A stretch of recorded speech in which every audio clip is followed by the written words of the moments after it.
Hi guys, in this video I'm gonna show you how to add stock in Zoho Books.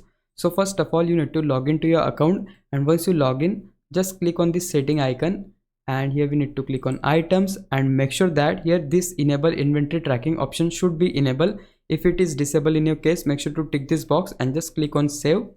Once you enable it, it's time to add stock. So for that, let me just go to my home screen, and here we have the option items at the left, so we need to expand it, and here just next to items we have this plus sign. If you click here you will able to add stock, so you can write the product name. I'll just type here USB drive. Then once you type your product name, it's time to select the unit. You can just type the unit or whatever product you are adding depending on that. Then here you need to type the selling price. I'll type here 500 because this is the selling price of my product and the cost price is 300.